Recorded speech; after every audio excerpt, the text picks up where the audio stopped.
is something to turn over gently in your mind as you settle in tonight. For nearly 800 years, longer than the time that separates us today from the Middle Ages, much of the country we now call Spain was not a Christian land at all, but a Muslim one, home to one of the most brilliant and cultured civilizations in all of medieval Europe, a place where for a time Muslims and Christians and Jews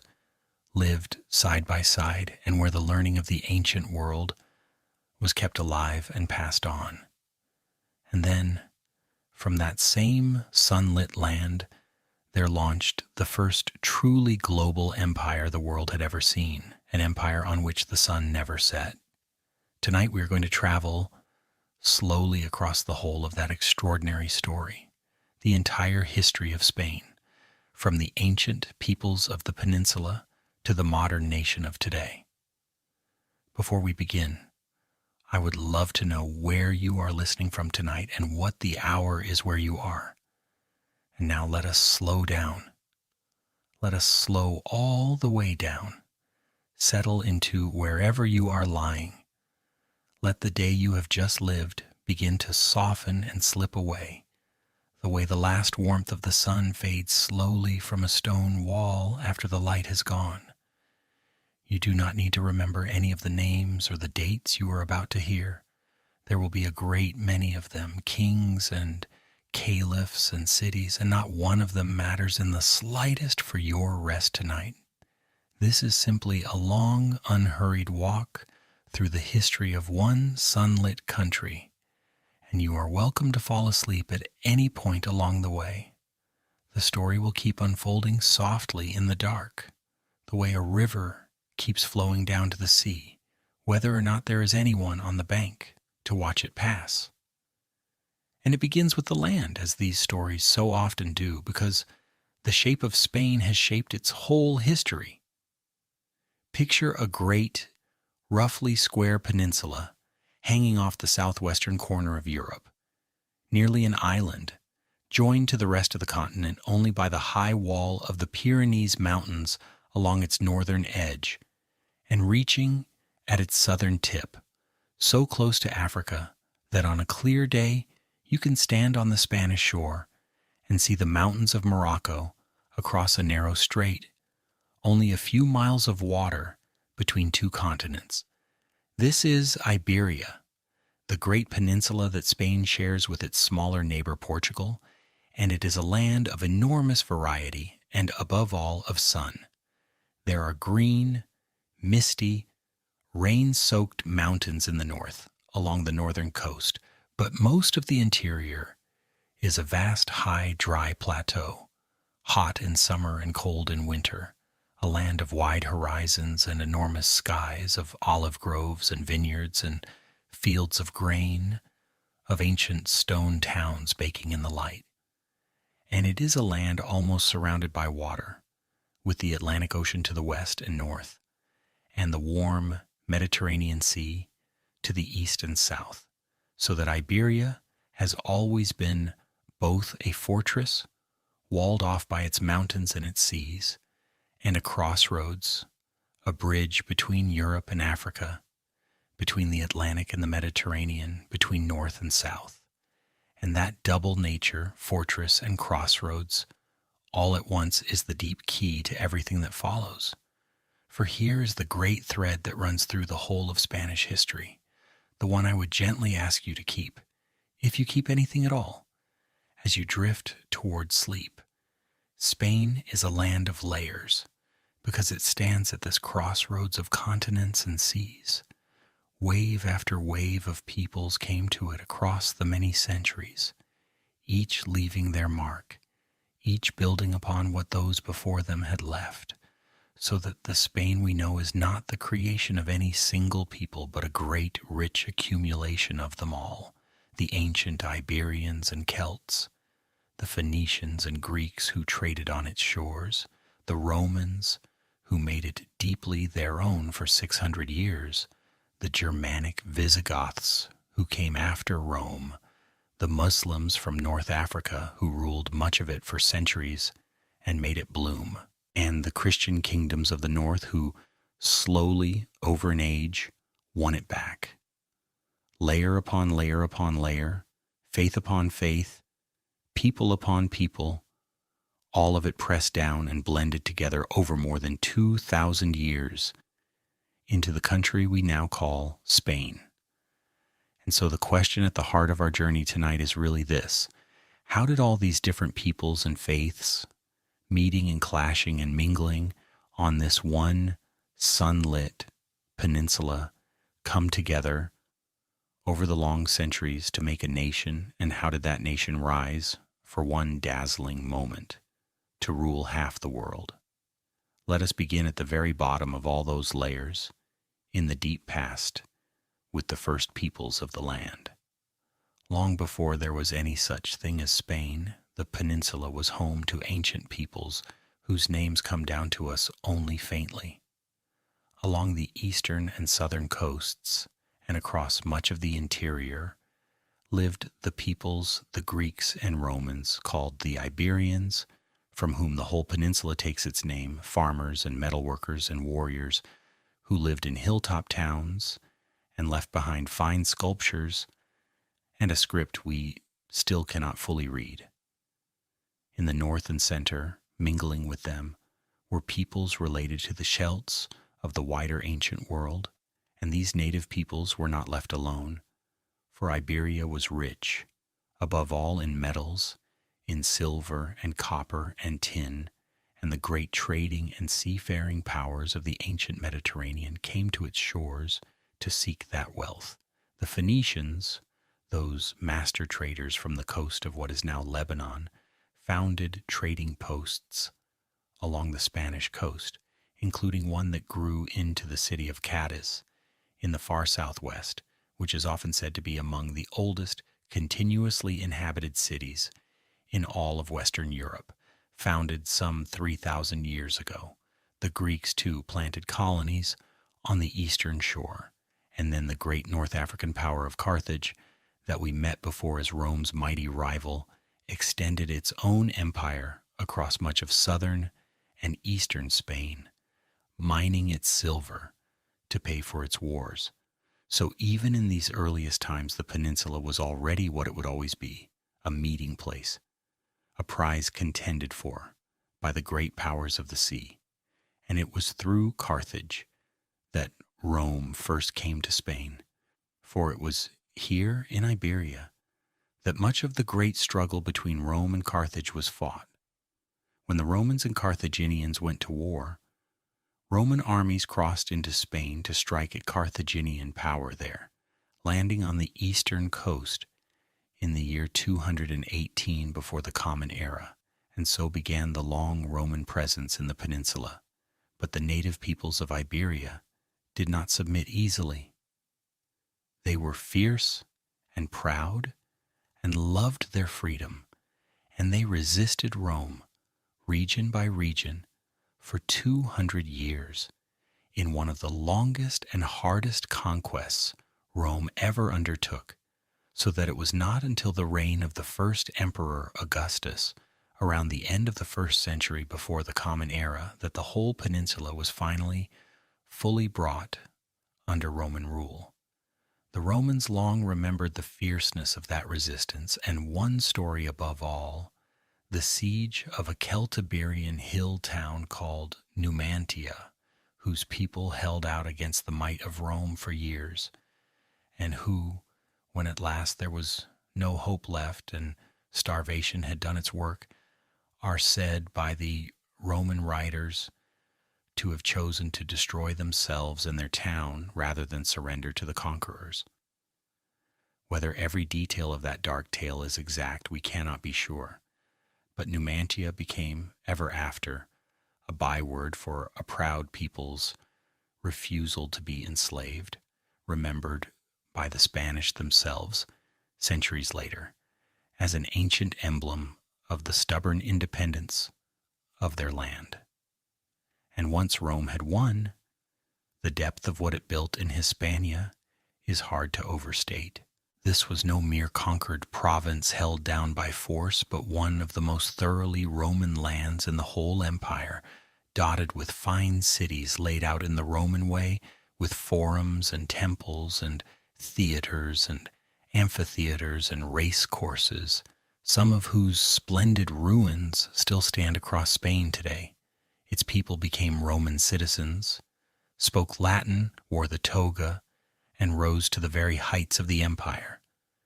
It gave Rome not only two of its greatest emperors, but some of its finest writers and thinkers, among them the philosopher Seneca, born in Cordoba, tutor and advisor to an emperor, one of the great voices of Roman Stoic wisdom, whose calm reflections on how to live and how to face death and misfortune are still read for their consolation 2,000 years on. For 6 centuries, Spain was not on the edge of the Roman world, but near its very heart. And when the empire finally fell,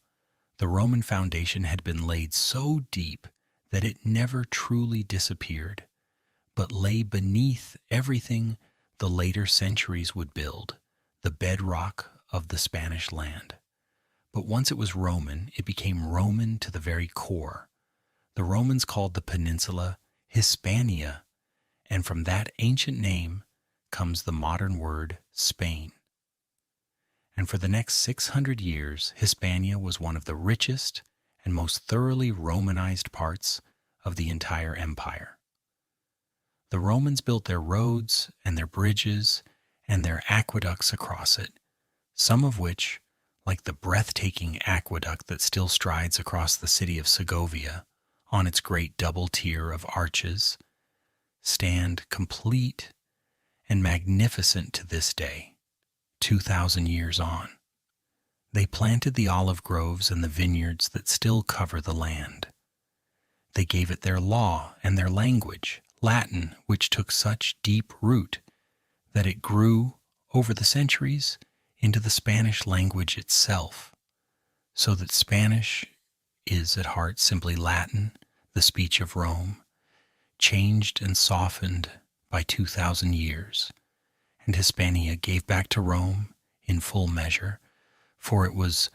one of the great treasure houses of the empire, and it produced some of Rome's finest minds and even several of its emperors, including Trajan and Hadrian, under whom the empire reached its very height, both of them from families settled in Roman Spain.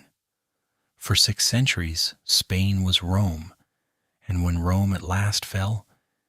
that deep Roman foundation remained, beneath everything that came after. Let us pause here,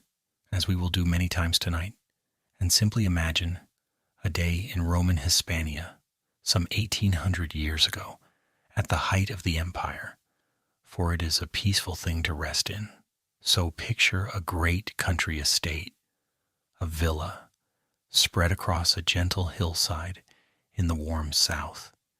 its fields of grain and its silver-green olive groves and its ordered rows of vines running away in every direction under the wide blue sky.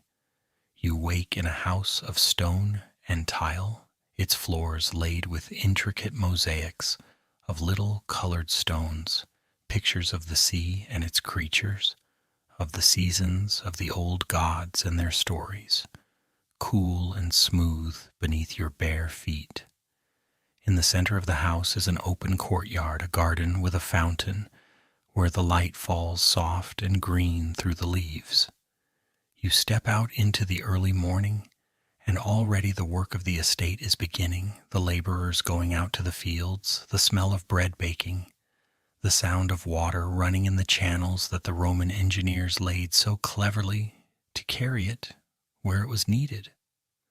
Perhaps later you travel the short way into the nearest town,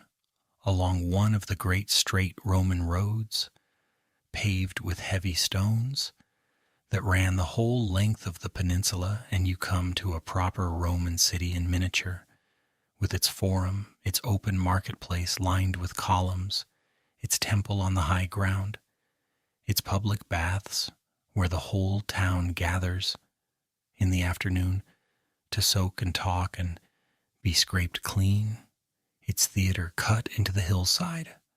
where the plays are performed. You speak Latin, you wear the draped Roman clothes, you are a citizen of an empire that stretches from this sunlit corner of the West all the way to the deserts of the East. And the peace of Rome, hard won and real, lies over all of it, so that a person could travel in these years from one end of the Mediterranean world to the other in safety, under one law, one coinage, one long, warm afternoon of empire. That is a day in Roman Hispania, ordered and sunlit and calm, and it is a gentle thing to carry with you, the deep old foundation of everything Spanish, laid down 2,000 years ago in the mosaic and the olive grove and the running water. For when the Western Roman Empire crumbled in the 5th century of the Common Era, Spain, like the rest of the Roman West, passed into the hands of one of the Germanic peoples who were carving up the empire, in Spain's case, a people called the Visigoths, who established a kingdom across most of the peninsula and ruled it for some 300 years. The Visigoths were relatively few, a warrior aristocracy governing a large population that remained essentially Roman in language and culture, and in time they blended into that older population, adopted its Christian faith, and ruled a Christian, Latin-speaking kingdom that saw itself as an heir of Rome. It was not a golden age, this Visigothic Spain. It was often unstable, its throne fought over, its kingdom divided by rivalries. But it held the peninsula together more or less as a single Christian realm for 3 centuries. And it was not entirely a dark age, for even in these troubled centuries after Rome, learning did not wholly die in Spain. In the city of Seville, there lived, in the 7th century, a remarkable scholar and bishop named Isidore, who set himself the enormous task of gathering together all the knowledge of the ancient world that he could still find and compiling it into a great encyclopedia so that it would not be lost as the old Roman learning crumbled around him. His work became one of the most widely read and copied books of the entire Middle Ages, a bridge carrying fragments of ancient knowledge forward across the dark centuries. And Isidore of Seville is remembered as one of the last great scholars of the ancient world and one of the first of the medieval one, a lonely lamp keeping a little of the old light burning in a darkening age. And in a small but telling way, the Visigoths mattered for what came later too, for the Christian kingdoms of the north during the long reconquest would look back to this vanished Visigothic kingdom as the lost Christian Spain they dreamed of restoring, the legitimate realm that the Muslim conquest had swept away, so that even in its failure and its fall, Visigothic Spain became a memory and an ideal that helped to shape the long struggle to come. And then, early in the 8th century, that Visigothic kingdom, weakened and divided by yet another disputed succession, met a sudden and overwhelming force from across the narrow strait to the south, a force that would sweep it away almost overnight and change the whole course of Spanish history for the next 800 years.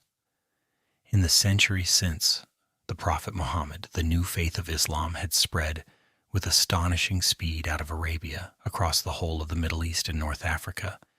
carried by the armies of the Arab caliphs and the peoples who joined them, until it reached the very edge of the known world at the Atlantic shore of Morocco. And there, looking across that narrow strait, the Muslim commanders saw the rich, green, divided kingdom of the Visigoths, ripe for the taking. In the year 711 of the Common Era, a Muslim army, made up largely of North African Berbers under an Arab command, crossed the strait the strait that still bears the name of their leader, Tariq. For the great rock at its edge is called, to this day, Gibraltar, from the Arabic meaning the mountain of Tariq. And in a single decisive battle they shattered the Visigothic army and killed its king, and with the kingdom's leadership destroyed, the whole peninsula lay open before them. With breathtaking speed, in just a few years, the Muslim armies swept across almost the entire peninsula, and by around the year 714, most of Spain was under Muslim control. Only a narrow strip of rugged, mountainous land along the far northern coast, difficult to reach and not worth the trouble of conquering, remained in Christian hands, and it is from that small northern refuge that centuries later the long story of the reconquest would begin. But that lay far in the future. For now, Spain had become, almost overnight, a Muslim land, and the Muslims called it by a name that still carries a kind of music, Al-Andalus. And here we come to one of the great flowerings of medieval civilization. So let us slow right down and rest in it for a while. For Al-Andalus, at its height, became one of the most brilliant, wealthy, and cultured places in all of Europe, at a time when much of the rest of the continent had sunk into the poverty and disorder of the early Middle Ages. The heart of it was the city of Córdoba in the sunny south, which grew, under Muslim rule, into one of the largest and most magnificent cities in the Western world, a city of hundreds of thousands of people with paved and lamplit streets, running water, public baths, and vast libraries, at a time when the greatest kings of Christian Europe could barely read. For a time, the Muslim rulers of Spain broke free from the distant caliphs of the East and declared their own independent state and then their own caliphate, so that in the year 929, the ruler of Córdoba, Abd al-Rahman III, proclaimed himself Caliph, the supreme leader of the Muslim world in the West, and Córdoba became the seat of a great and independent power, the Caliphate of Córdoba, at the very peak of its glory, and what a glory it was.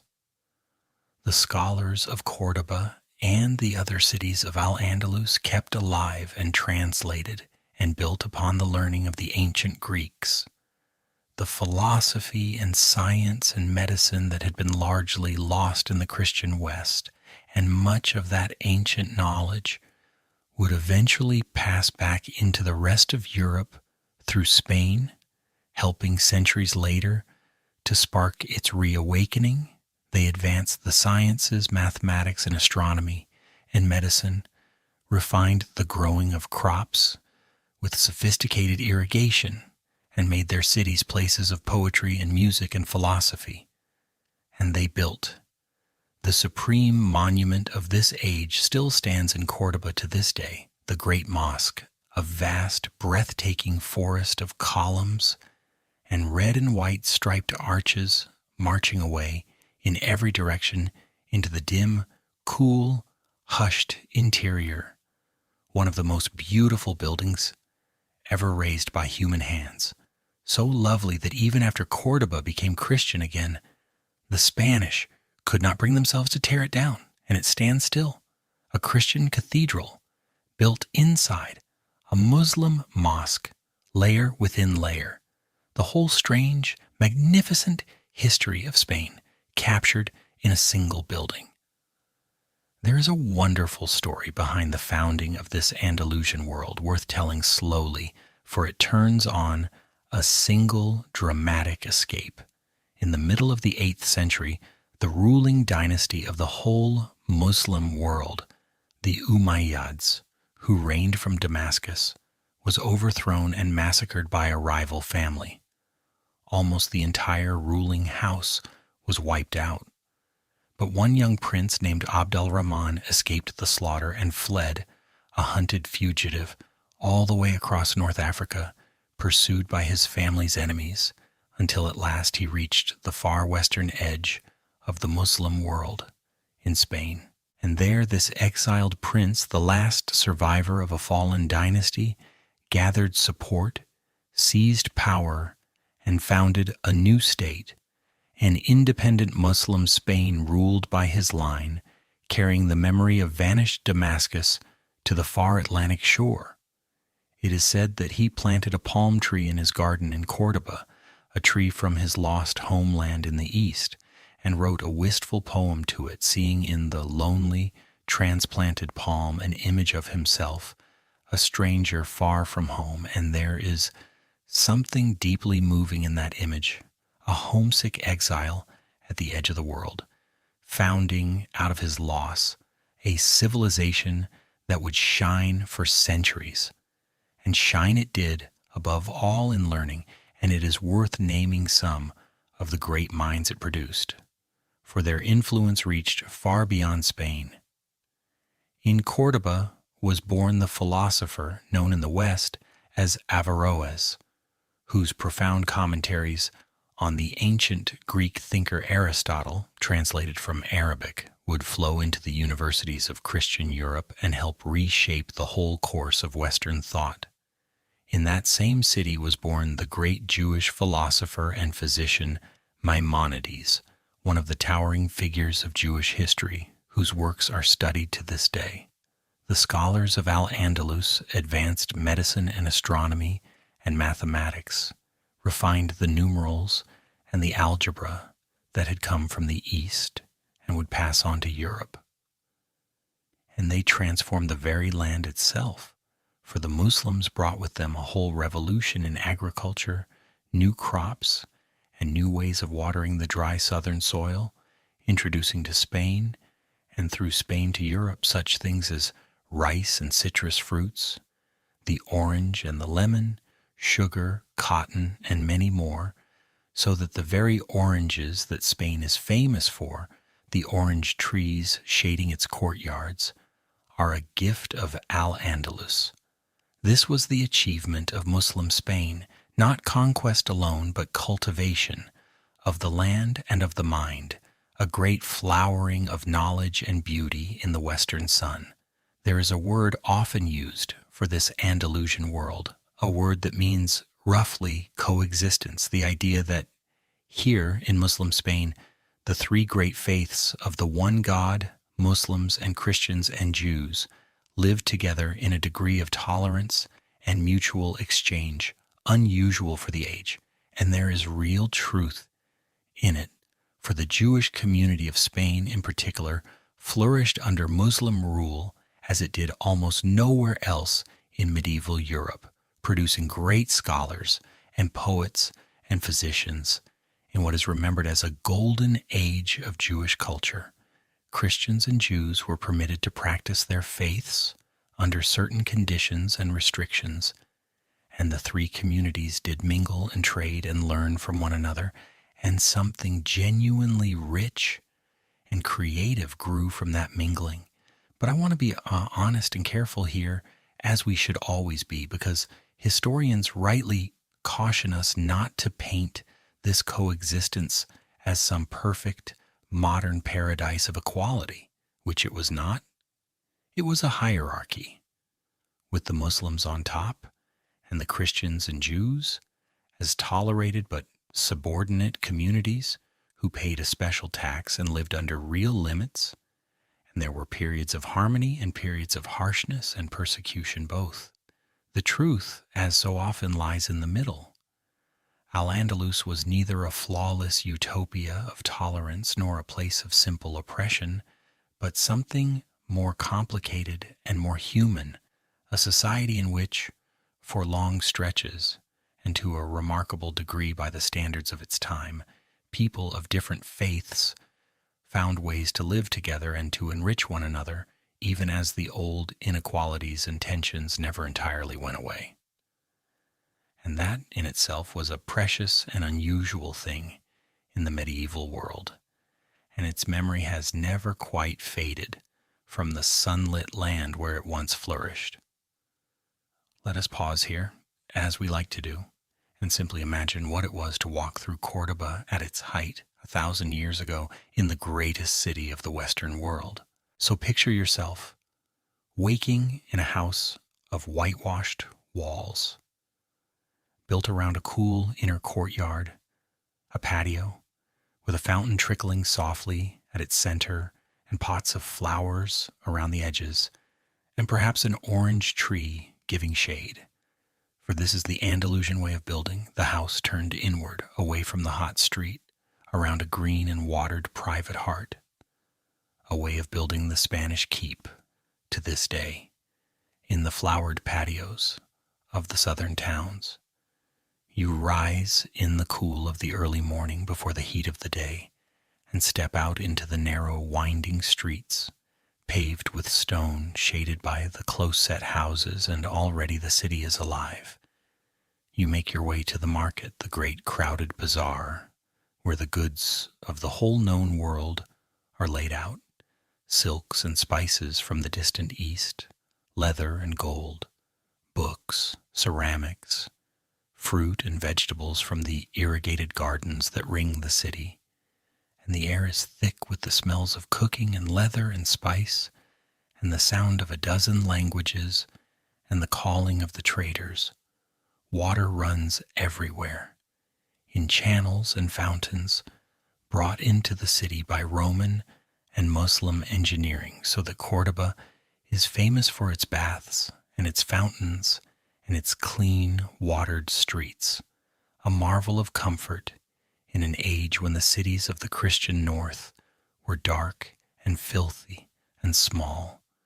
And perhaps you make your way to the great mosque to pray, entering out of the bright sunlight into the vast, dim, cool interior,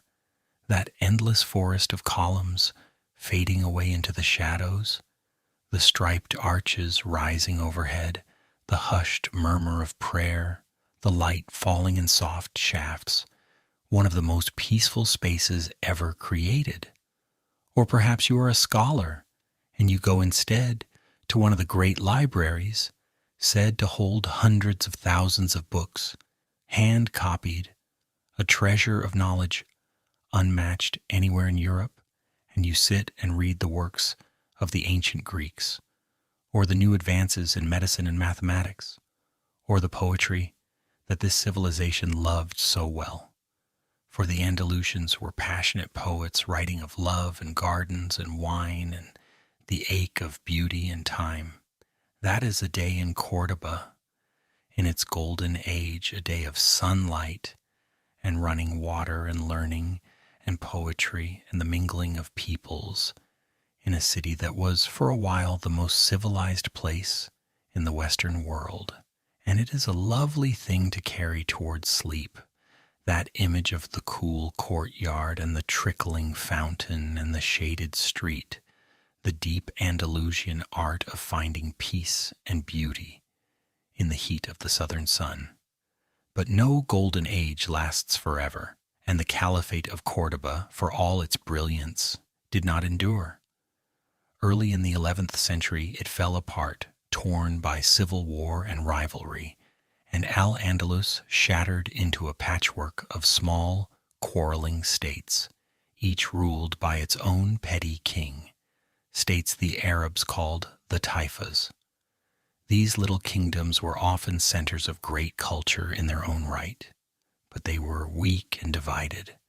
and they fought one another, and fatally, they were no longer strong enough to hold back the pressure that was now, slowly, beginning to build against them from the north. Twice in these centuries, the divided Muslim South was rescued for a time by great waves of reinforcement from across the strait in North Africa. When the Christian advance grew dangerous, the frightened Taifa kings appealed for help to powerful new Berber empires that had arisen in Morocco, first a movement called the Almoravids, and later, after them, the Almohads, stern and militant reformers who swept across into Spain, threw back the Christians, and reunited Muslim Spain under their own harsher rule. These North African dynasties gave Al-Andalus new strength and stalled the reconquest for generations, and under them the culture of Muslim Spain still shone, producing even in these later years some of its very greatest minds. But they were also more rigid and less tolerant than the old caliphate of Cordoba had been, and the golden ease of the earlier age, the easy mingling of the faiths, began to fade under their sterner hand. And in the end, they could not hold the line forever. It was against the Almohads that the Christian kingdoms won their great victory at Las Navas de Tolosa, and after that defeat, the North African power in Spain crumbled, and the reconquest surged forward once more, until only Granada was left. The long Muslim age in Spain, then, did not fade at a single steady pace, but rose and fell and rose again across the centuries, revived twice from Africa before its final, slow decline, one more layer of complexity in a story that was never simple. For up in that narrow strip of mountainous land along the northern coast, the last refuge of Christian Spain that the Muslim armies had never bothered fully to conquer, small Christian kingdoms had taken root and, over the centuries, slowly grown in strength and confidence. And out of those northern kingdoms came the long, long process that would, over nearly 8 centuries, gradually push the frontier of Christian Spain southward, kingdom by kingdom, city by city, until the whole peninsula was Christian once more. The Spanish came to call this vast, centuries-spanning process the reconquista, the reconquest, the winning back of the land, and it is one of the central threads of Spanish history, though here again we must be careful and honest, for the word reconquest and the grand story of a single, unbroken Christian crusade to reclaim a lost homeland was in large part a later idea, shaped and polished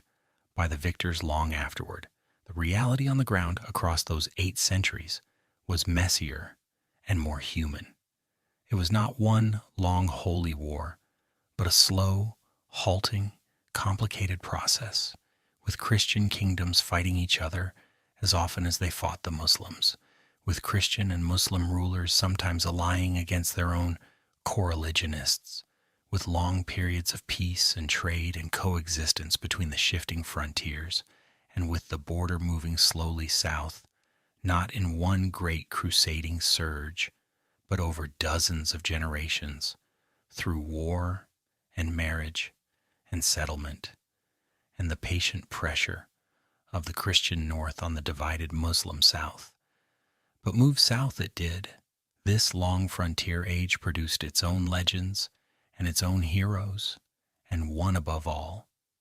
In the 11th century there lived a Castilian nobleman and warrior named Rodrigo Diaz, remembered by the name his admirers gave him, El Cid, from an Arabic word of respect, meaning roughly, the Lord. He was the very embodiment of that complicated frontier world, for he fought in the course of his career, both for Christian kings and, at times, for Muslim ones, a brilliant and independent warrior in an age when the line between the faiths was not always a wall, but a shifting, permeable frontier, and he ended his life as the ruler of the great Muslim city of Valencia, which he had taken. His deeds became the subject of the earliest great masterpiece of Spanish literature, an epic poem, and he stands as the legendary hero of the whole reconquest, though the real man, as always, was more tangled and more human than the legend that grew around him. The great turning point of the military struggle came in the year 1212 at a battle called Las Navas de Tolosa, where the combined armies of the Christian kingdoms won a crushing victory over the Muslim power of the south, and after which the reconquest surged forward. The great cities of the south, Cordoba itself and Seville, falling to the Christians over the following decades, until only Granada remained. And there was another great thread running through these centuries, a gentler one, that of the Pilgrim Road, for in the far northwest of Spain, at a place called Santiago de Compostela, there was said to lie the tomb of one of the apostles, Saint James, and across the whole of the Middle Ages, pilgrims came by the hundreds of thousands from all over Europe, walking for months across the mountains and the plains of northern Spain to reach the shrine along a route that came to be called the Camino de Santiago, the Way of St. James. This great pilgrim road, which people still walk today, 1,000 years on, knitted northern Spain together and connected it to the wider Christian world, lining the route with churches and monasteries and towns, carrying ideas and art and people back and forth across the mountains, and it became one of the deep threads of the Christian North, even as Al-Andalus shone in the south, the two worlds, the Pilgrim Road and the Caliphate, coexisting and contending on the one sunlit peninsula. And let us slow down and simply walk that road for a while in the mind, for there are few more peaceful things to imagine as you drift towards sleep than the long, slow rhythm of a pilgrim's day on the Camino. So picture yourself one of those countless travelers setting out on foot in the cool gray light before dawn, a staff in your hand, a shell tied to your bag, the mark of the pilgrim bound for Santiago. The way runs on ahead of you across the wide green plains of northern Spain, through fields of grain rippling in the wind, past little stone villages still asleep, over old humped bridges crossing quiet rivers, and always, mile after mile, the simple, steady rhythm of your own footsteps, one after another, hour after hour, the whole busy world, narrowing down to the next stretch of path, the next rise in the land, the next village on the horizon. There is a deep peace in that, in the long walking, the way the mind empties and slows to the pace of the feet, the way the miles carry your cares away behind you and leave you lighter with every step. You walk through the heat of the day and rest in the shade at noon, sharing bread and a little wine with the other pilgrims met along the road, strangers from far-off lands all bound the same way. And in the evening you come to a monastery or a simple pilgrim's hostel, and you are given a bed and a meal and a place to lay your tired body down. And the next morning you rise and you walk again, and so it goes, day after day, week after week, across the whole top of Spain, until at last, after all those hundreds of miles, you come over a final hill and see, far off, the towers of the great Cathedral of Santiago rising against the sky. Journey's end. Millions made that walk across the long centuries, and millions still do. And there is something in it that reaches far beyond any one faith, the simple, ancient peace of walking slowly toward something across a quiet and beautiful land, letting the road carry the weight of the world away. Let that rhythm stay with you now, the soft, even fall of the pilgrim's footsteps, one after another, carrying you gently down toward sleep. And the reconquest, as it slowly rolled southward across these centuries, was not only a matter of battles, but of settlement, of people, of the long, patient work of resettling the land. As the Christian kingdoms took new territory from the Muslims, they had to fill it, to bring in settlers, to farm the fields and hold the towns and guard the ever-shifting frontier, and so to draw people south into these dangerous borderlands. The kings offered them generous freedoms and privileges, land of their own, a large measure of self-government, an escape from the tighter bonds of the older lands to the north. And so the frontier of medieval Spain became a place of unusual liberty and opportunity, drawing the bold and the restless, and shaping a tough, independent, self-reliant frontier people. It is one of the quieter but deeper truths of the Reconquest that it was won not only by knights and kings, but by generations of ordinary settlers moving south into the empty and dangerous new lands, clearing the fields, building the towns, raising their families on the moving edge of two worlds, and slowly, over the centuries, making the reconquered land their own. The map of Spain was drawn, in the end, less by the sword than by the plow and the patient feet of the settlers. Let us pause before we move on and simply feel the whole strange, layered depth of this one sunlit land, for there is nowhere quite like it. Walk through a single Spanish city, and you can walk through the whole of its history in an afternoon. Beneath your feet may lie the stones of a Roman street. Around you may rise the tower that was once a Muslim minaret and is now a Christian bell tower. You may pass the twisting lanes of an old Jewish quarter and the delicate horseshoe arches of a mosque now serving as a church, and the massive stone cathedral raised in the age of empire in the elegant square laid out by the Bourbon kings, and the modern boulevards of today, all of it in the space of a few streets, all of it standing one upon another, Roman and Muslim and Jewish and Christian, medieval and imperial and modern, layer upon sunlit layer. That is the deepest truth of Spain, that it is not one thing, but the sum of everyone who ever came to it and loved it and left their mark upon it.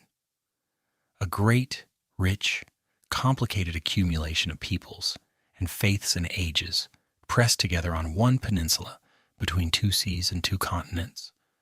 warmed by the same enduring sun. And as the Christian kingdoms grew and the Muslim taifas weakened, the long balance of power on the peninsula, which had tilted Muslim for so many centuries, began at last to tilt the other way. Over the long centuries of the Reconquest, the Christian North gradually consolidated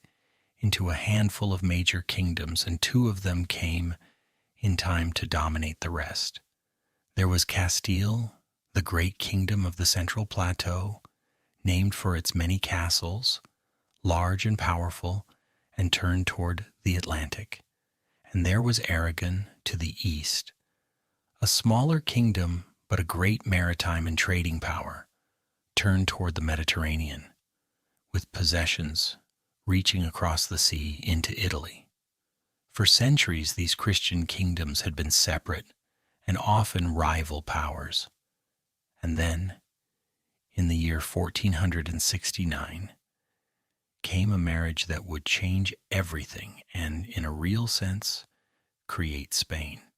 In that year, the heiress to the throne of Castile, a determined and formidable young woman named Isabella, married the heir to the throne of Aragon, a shrewd and capable young man named Ferdinand. When each in turn came to their throne, the two greatest kingdoms of Christian Spain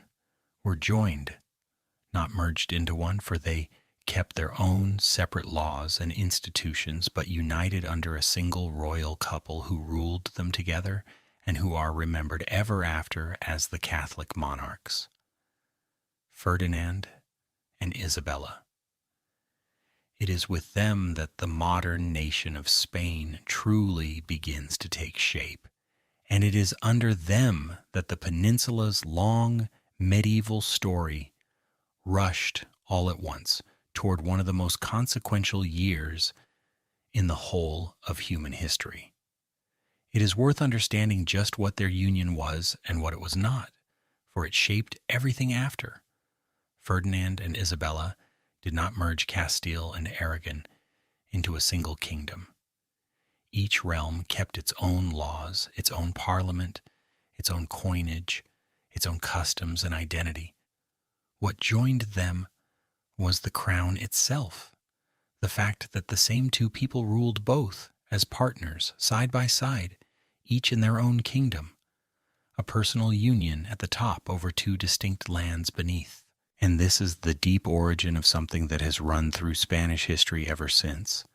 The tension between the unity of the Spanish crown and the stubborn separateness of the different regions and peoples. Beneath it, a tension between center and region that has never entirely gone away and that still shapes Spanish politics today in the strong regional identities of places like Catalonia and the Basque Country. Spain was born not as a single melted together nation, but as a crown ruling over many peoples, and it has been, ever since, a country forever, negotiating between its oneness and its manyness. Isabella herself was a figure of formidable will and intelligence and iron religious conviction, a queen who governed in her own right, who backed Columbus, who drove the reconquest to its end, and who set in motion for good and for ill the whole great project of a unified Catholic imperial Spain. Between them, she and Ferdinand took a peninsula of separate medieval kingdoms and, in a single generation, forged the beginnings of a world power. That year was 1492, and so many things happened in it that it is worth slowing right down to take them in one at a time,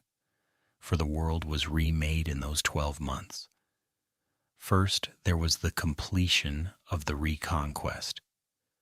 By this time, nearly 8 centuries after the Muslims had first crossed the strait, only one Muslim state remained in all of Spain, the small but beautiful mountain kingdom of Granada in the far south, the last jewel of Al-Andalus, its capital crowned by the Alhambra, that exquisite palace fortress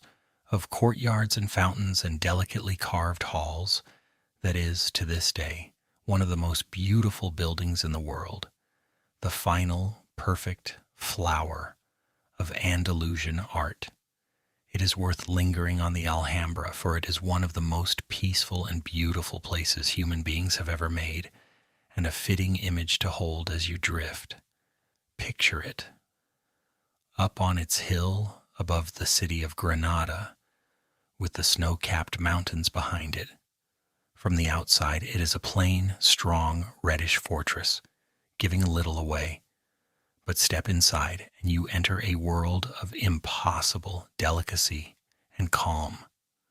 Courtyard opens onto courtyard, each with its still pool of water reflecting the sky, its fountains trickling softly, its walls covered from floor to ceiling in the most intricate carved plaster, lacework in stone, patterns within patterns, and flowing Arabic inscriptions, verses of poetry praising the beauty of the place and the peace of the garden. The ceilings drip with carved forms like the inside of a honeycomb or the roof of a cave of light. Water is everywhere, channeled and pooled and spouted, filling the halls with its soft, cooling sound, for the builders of the Alhambra understood, as the whole civilization of Al-Andalus understood, that in a hot, dry land, the sound and sight of running water is the very essence of paradise. And that is what they were trying to build, a foretaste of paradise on earth, a garden of water and shade and beauty in the fierce southern sun, that it should have been finished and perfected in the very last years of Muslim Spain, the final glory of a vanishing world, gives it a special poignancy, the most beautiful flower blooming just as the long Andalusian summer came at last to its close.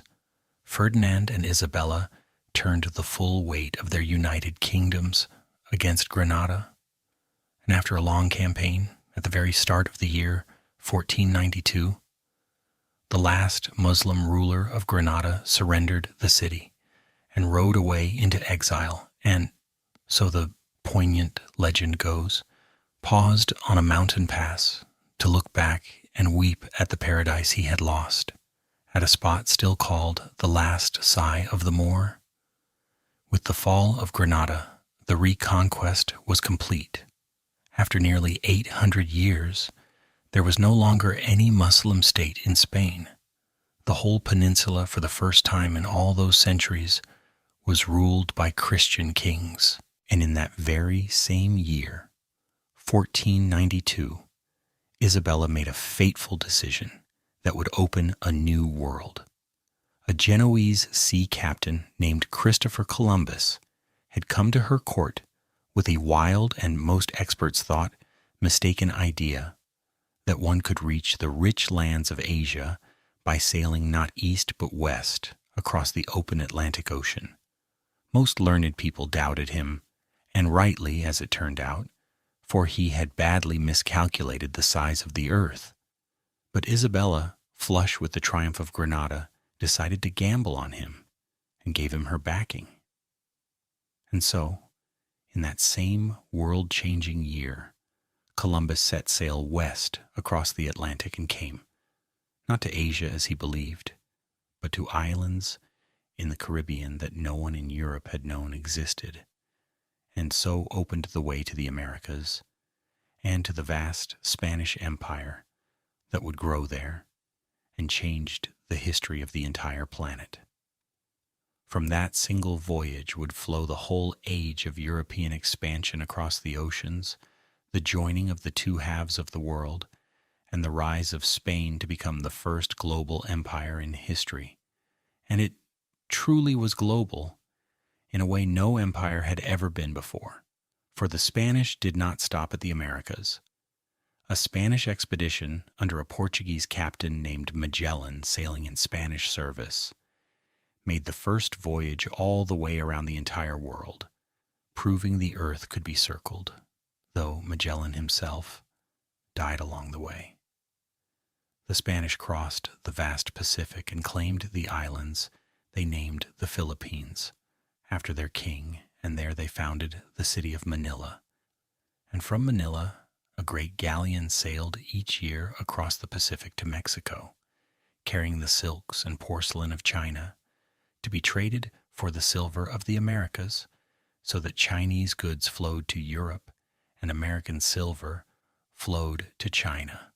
all through Spanish hands, the first truly worldwide web of trade the planet had ever known. Spanish power now circled the entire globe, from Europe to the Americas to the far side of the Pacific, and it was said with perfect truth that in the domains of the Spanish king the sun never set, for it was always rising or shining or setting on some corner of his vast, world-spanning empire. No one had ever ruled such a thing before. It was, quite literally, the first empire on which the sun never set, and it was Spanish. It all began in that one astonishing year, 1492, the fall of Granada and the sailing of Columbus, the end of one age and the beginning of another, both happening within months of each other under the same two monarchs. Let us slow down and rest for a moment in the strangeness and the wonder of those first ocean crossings, for there is something in them to carry gently towards sleep. Try to imagine what it was to be aboard one of those small wooden ships far out on the open Atlantic in the very first years of the age of exploration. The land is long gone behind you, below the horizon, and in every direction there is only the sea, the endless, heaving, gray-green water stretching away to the rim of the world, further than any of your people had ever knowingly sailed before. By day you watch the water and the sky and the set of the sails, and the ship creaks and rolls beneath you, and the wind fills the great square canvas overhead and carries you on, westward, always westward, into the unknown. And by night, when the sun has gone down into the sea ahead of you and the dark comes on, you look up, and there, spread from horizon to horizon, is the whole vast wheel of the stars, brighter and thicker than they ever are, over the land, wheeling slowly overhead as the ship rocks beneath them. And by those stars the pilots find their way, steering by the fixed North Star and the familiar patterns of the sky, the same stars that had guided sailors since the beginning of time. There is fear in it, of course, the fear of the unknown ocean, of running out of water, of never finding land, of sailing off the edge of the maps into the blank spaces where no one had ever been. But there is also a kind of awe, a vast and quiet wonder, alone with the sea and the stars and the small brave ship, crossing an ocean that no one had ever crossed, toward a world that no one in Europe even knew was there. Hold that image as you drift, the little ship far out on the dark and starlit sea, rocking gently, carried onward through the night by the steady wind, and let its slow rise and fall rock you too, down and down, toward sleep. But the year had a darker side too, and a true telling must hold it in view, alongside the triumphs, calmly and honestly. For Ferdinand and Isabella, having united the peninsula under Christian rule, became consumed with the idea of religious unity, the notion that their realms should be not only Christian but purely and entirely so, with no other faith permitted. Some years earlier they had established the Spanish Inquisition, a fearsome religious court whose task was to root out and punish those suspected of secret heresy. Above all, those Jews and Muslims who had converted to Christianity, sometimes under pressure, but were suspected of still secretly practicing their old faiths. This was, in a way, the dark shadow cast by the long centuries of the mixed society, for over the generations many Jews and Muslims had converted to Christianity, whether from conviction or from pressure or to escape persecution, and their descendants, the conversos, the converts, lived as Christians but were forever suspected, watched and resented, their sincerity doubted, their old blood held against them, and the Inquisition existed to hunt out any among them who might be secretly clinging to the faith of their ancestors. It became a fearsome and secretive institution, with its own courts and prisons, its interrogations and its punishments, casting a long shadow of fear and suspicion across Spanish society for centuries. And it has become, fairly or not, one of the enduring symbols of religious intolerance in the Western imagination. It grew, in the end, out of that fateful new obsession with purity, the demand that Spain be not merely Christian, but wholly and only so, cleansed of all difference, and it marked a tragic turning away from the older, more tolerant, more mingled world of Al-Andalus toward a harder and narrower vision of a single faith and a single people, enforced by fear. And in that same year, 1492, they issued a terrible decree. All the Jews of Spain, a community that had lived in the land for well over 1,000 years, since Roman times and before, that had flourished so brilliantly in the golden age of Al-Andalus, were ordered to convert to Christianity or leave the country forever.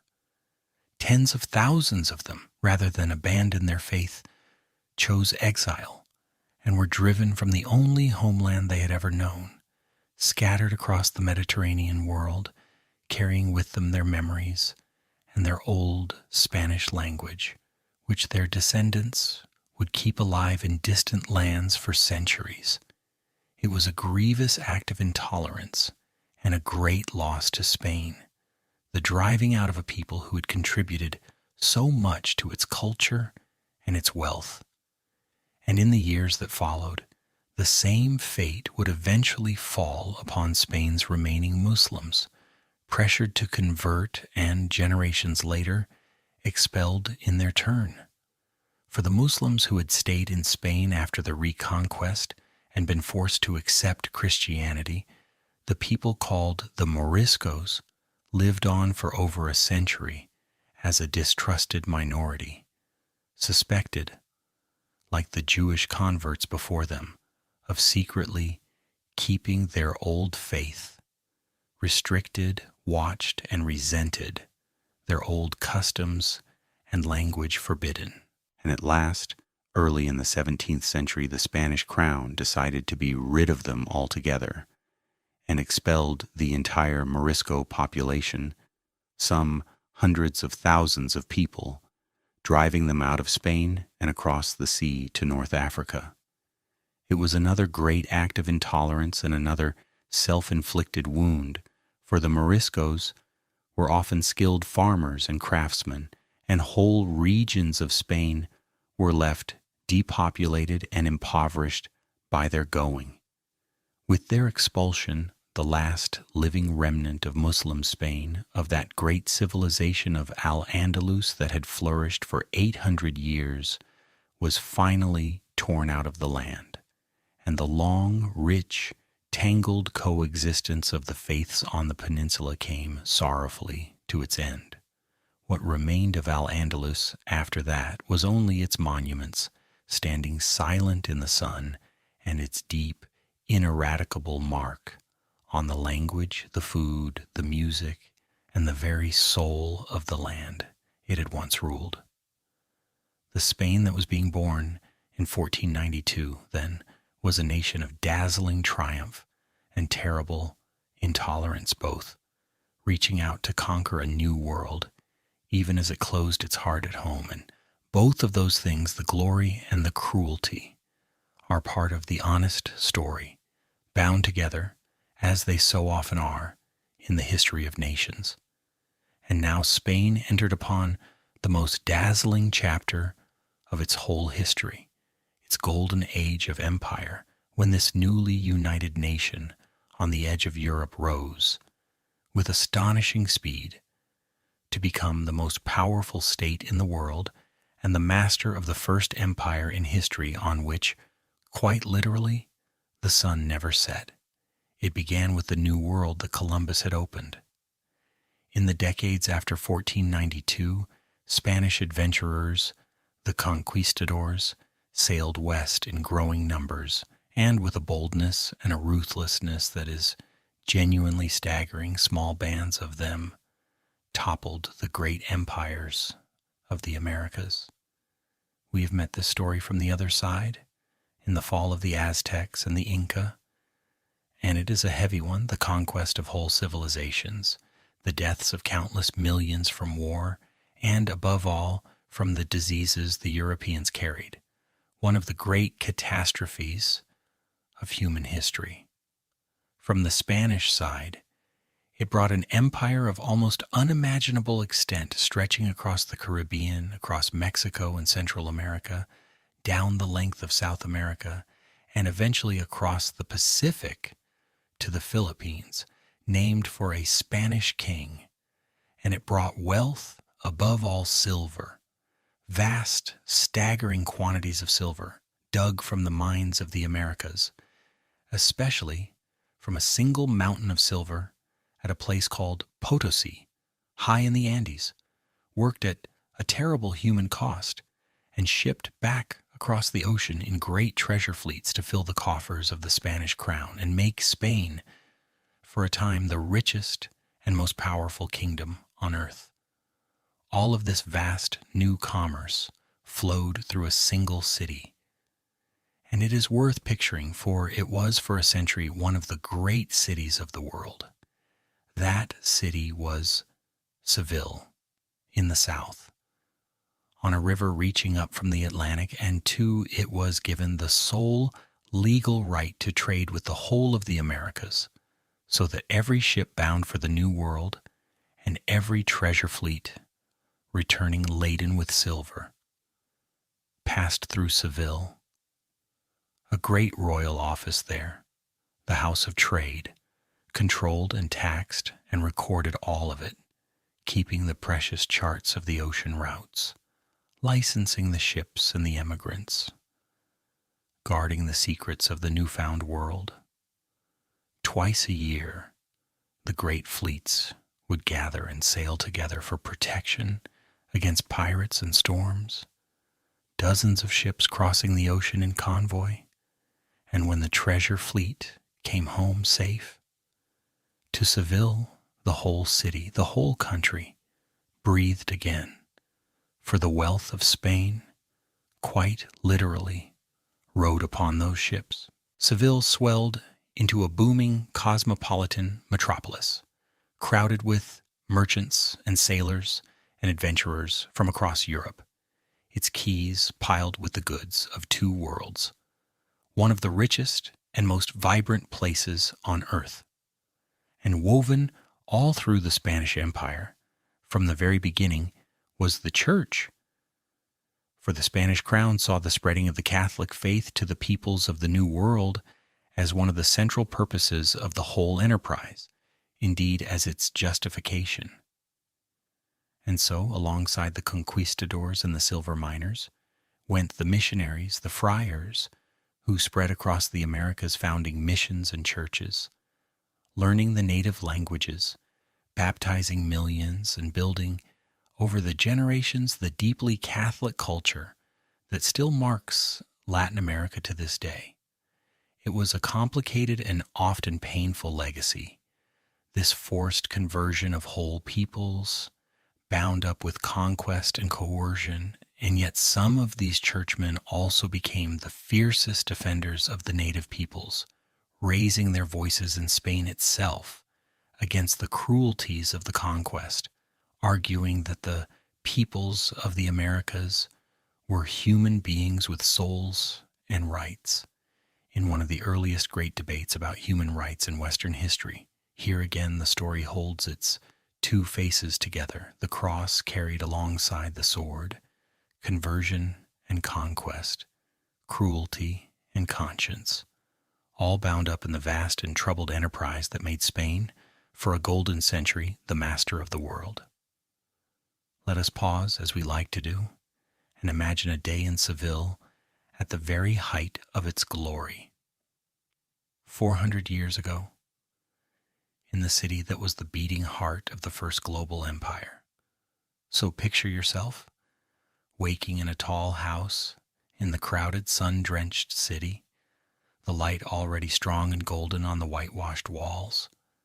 Out in the streets, the whole world seems to be passing by. For Seville in these years is one of the most cosmopolitan places on earth, its lanes crowded with Spanish merchants and sailors, bound for the Indies with Italians and Flemings and Germans, come to share in the wealth of the Americas, with enslaved Africans, with adventurers, hoping to make their fortune across the ocean, all the peoples of two worlds jostling together in the narrow streets. You make your way down toward the great river, the Guadalquivir, and there, along the quays, you see the source of it all, the ships, dozens of them, some being loaded with wine and oil and cloth and tools for the long voyage west, others just returned, riding low in the water, their holds heavy with the silver of the Americas, with cochineal and cacao and strange new goods from the far side of the earth. The whole city hums with the business of the ocean, the buying and selling, the loading and unloading, the endless talk of ships and fortunes and the wonders of the New World. Above it all rises the great cathedral, one of the largest in the world, built upon the site of the city's old mosque, its bell tower once a minaret, so that here too the layers of Spain's history stand one upon another. And in the cool of the evening, when the fierce heat of the day has passed, the whole city comes out into the streets and the squares to talk and stroll and share a little food and wine in the gathering dusk, the sociable, sunlit, unhurried life of the South. That is a day in Seville, in its golden age, when a single Spanish city was the gateway between the old world and the new, and the treasure of half the earth flowed through its streets. At the very same time, through a tangle of royal marriages and inheritances, the Spanish crown came into the hands of a monarch who ruled not only Spain and its new empire, but much of Europe as well. His name was Charles, known in Spain as Charles I, and he was the grandson of Ferdinand and Isabella. And through his other grandparents, he inherited the vast lands of the House of Habsburg and was elected Holy Roman Emperor, so that he ruled Spain, the Americas, the Netherlands, much of Italy, and the Austrian and German heartlands of the empire, all at once, the most powerful man in the world, master of a realm so vast that it was said the sun never set upon it, for it was always daytime somewhere in his domains. There is a deeply human story in how Charles ended his reign, worth pausing on, for it says something about the crushing weight of such power. After a lifetime of ceaseless travel and war and governing, of trying to hold together his impossible, world-spanning inheritance, of struggling against the French and the Ottomans and the Protestant reformers who were splitting his German lands, Charles grew weary to his very bones, worn out and gout-ridden and heartsick, and so he did something almost unheard of for a man of such supreme power. He gave it all up. In a series of moving ceremonies, he abdicated, laid down his crowns, one by one, handing Spain and the empire of the Americas to his son Philip and the German lands to his brother. And then this man who had ruled half the world retired to a quiet monastery in the Spanish countryside, where he spent his last years in simplicity and prayer, among the monks, tending a garden with his clocks, waiting for death. There is something profoundly peaceful in that image, the most powerful man in the world, laying down the whole crushing burden of it, and choosing, at the end, quiet and solitude and rest. And it is a gentle thing to carry toward sleep, that even an emperor, in the end, longed most for peace. It was under Charles, and then under his son Philip II, who ruled from 1556 to 1598 and made Spain his sole and central concern, that Spanish power reached its absolute height. Philip built himself a vast, austere palace monastery out on the plateau near Madrid, and from that grave, quiet place, buried in paperwork, this most powerful and most devout of kings governed half the world, defender of the Catholic faith, ruler of an empire on which the sun never set. But this height of power carried within it the seeds of trouble, and one great symbol of the limits of even Spanish might has become famous above all others. Philip II determined to bring the rebellious Protestant Dutch back under his control, and to strike at Protestant England, which supported them, assembled in the year 1588, an enormous fleet, a great armada, one of the largest ever seen, to sail up the Channel and carry an invasion army to the shores of England. It was meant to be the crushing blow of Catholic Spain against Protestant England. Instead,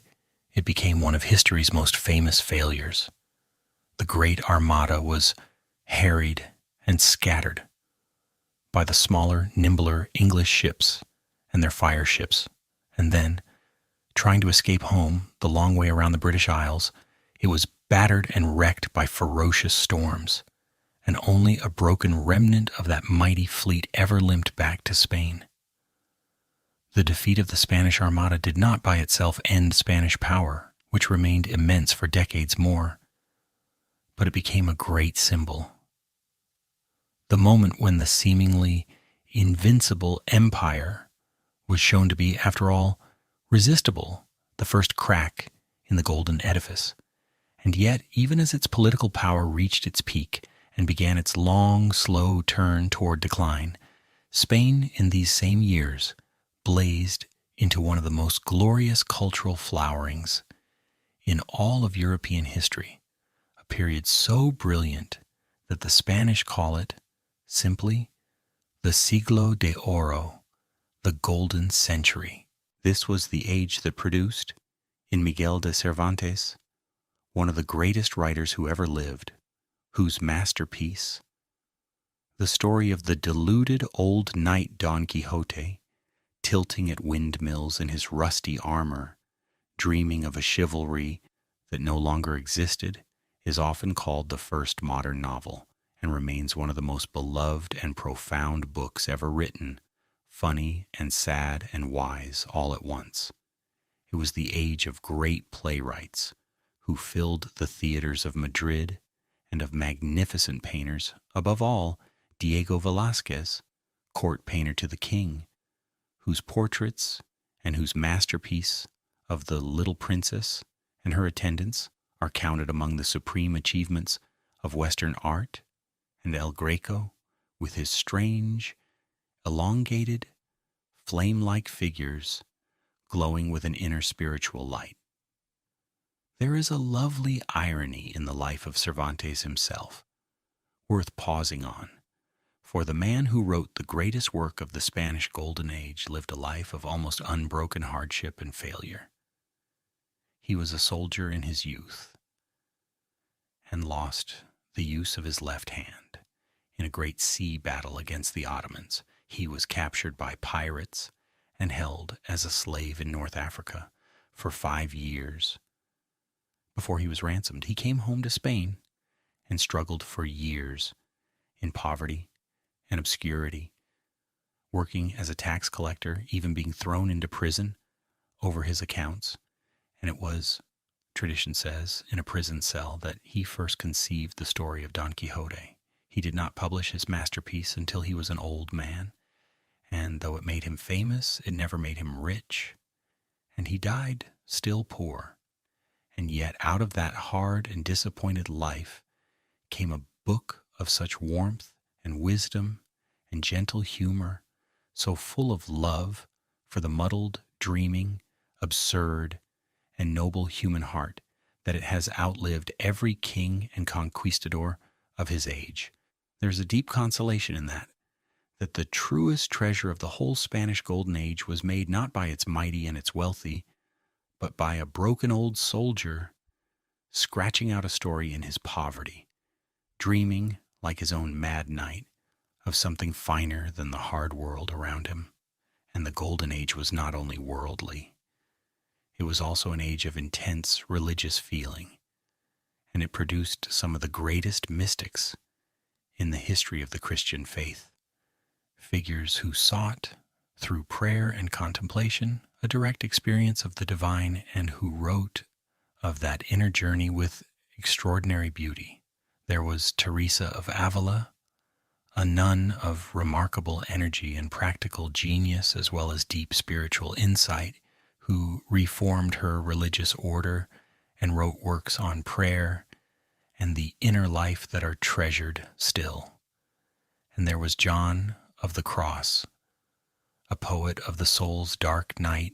and its journey toward union with God, whose verses are counted among the finest in the Spanish language. It is one of the paradoxes of this age that the same Spain that conquered empires and hunted heretics also produced these gentle, luminous seekers after the peace of God, turning inward, away from all the noise and glory of empire, toward a quiet and profound inner stillness. And that inward turn, that search for peace and light in the depths of the soul, is perhaps a fitting thing to rest with, here in the quiet of your own night. It is one of the recurring patterns of history, and a poignant one, that the golden ages of art so often bloom, just as the political sun is beginning to set, as though a civilization pours its deepest genius into beauty at the very moment its worldly power begins to slip away. And so it was with Spain, which gave the world Don Quixote and Velázquez, even as its empire, groaning under the weight of its endless wars and its own vast size, began the long, proud, painful descent from the summit of the world. Let us breathe and let the pace soften, for the sharp, bright years of conquest and glory now give way to a longer, slower, sadder story. The story of a great power gradually declining across the 17th century and beyond. And there is a deep irony at the very heart of it, worth pausing on. All that silver, all that treasure pouring in from the Americas, which had seemed the very foundation of Spanish greatness, turned out in the end to be something closer to a curse. For the flood of silver caused prices to rise and rise across Spain, making everything expensive, undermining Spanish farming and industry, so that Spain grew dependent on buying what it needed from other countries with its American silver, rather than making things for itself. The wealth flowed in one side and straight out the other into the hands of foreign merchants, and above all,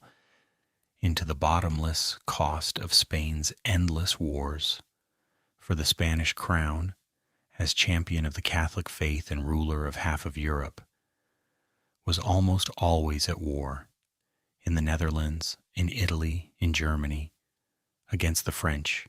against the Dutch, against the Protestants, against the Ottomans, war after war after war, draining the treasury faster than even the silver of the Americas could fill it, so that the richest crown in the world went bankrupt again and again. And slowly, under this endless strain, Spain wore itself out. It lost its long, grinding war to hold the Netherlands, which won their independence. Its economy stagnated. Its population, worn by war and plague and emigration, declined. And its later kings, the last of the Habsburg line, were sadly feeble and sickly men, less and less able to arrest the slow slide of their exhausted empire. The very last of them is one of the most tragic figures in all of royal history, a king remembered as Charles II, called by history the Bewitched, so damaged in body and mind by generations of inbreeding within the royal family, cousin marrying cousin to keep the crown